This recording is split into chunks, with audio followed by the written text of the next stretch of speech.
Thank you so much. Thank you, Mr. Speaker, and thank you to my colleague and sister in service here, Congresswoman Fernandez, for convening us here today. Mr. Speaker, I rise today on behalf of every worker, every parent, and every caretaker that has questioned how they will make ends meet and keep food on the table for their families. The parent that has felt that pit in their stomach, the anxiousness as they look over monthly bills with the growing costs of rent and child care. The frontline worker who's terrified to stay home sick and lose their job because of our nation's failure to provide paid leave. The family afraid of being displaced from their home due to extreme weather and the existential threat of climate change.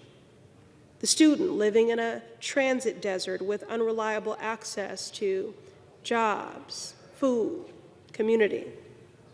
The daughter who is a caregiver to her parent who is one of 820,000 people on a wait list for much-needed home and community-based services. And our immigrant neighbor who has been unjustly denied a pathway to citizenship. Mr. Speaker, the Build Back Better Act will help us get one step closer to rejecting the unjust status quo and beginning to build a recovery that centers the people. As Angela Davis once said, I'm no longer accepting the things I cannot change. I am changing the things I can no longer accept. Despite what some might argue, the needs of our communities go far beyond our nation's roads and bridges. And we must ensure that our policies and our investments reflect that reality. Mr. Speaker, I refuse to choose between the union worker who builds our highways and the child worker who protects our babies and sets them on a pathway to a healthy life, to bringing to bear their contributions to the world. I would ask every member of Congress that they do the same. Reject the unjust, false, binary choices that force us to choose between the livelihoods and well-being of the two, that pit community member against community member.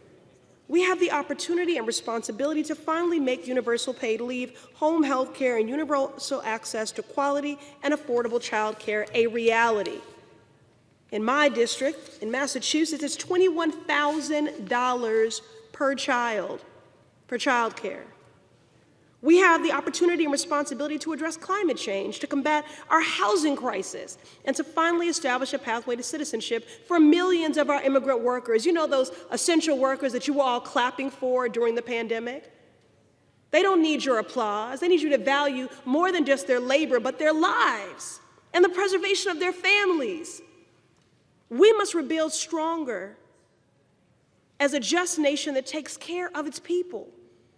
In order to truly build back better, we must truly address both the human and physical infrastructure needs of our communities. This is responsive to the needs of the people.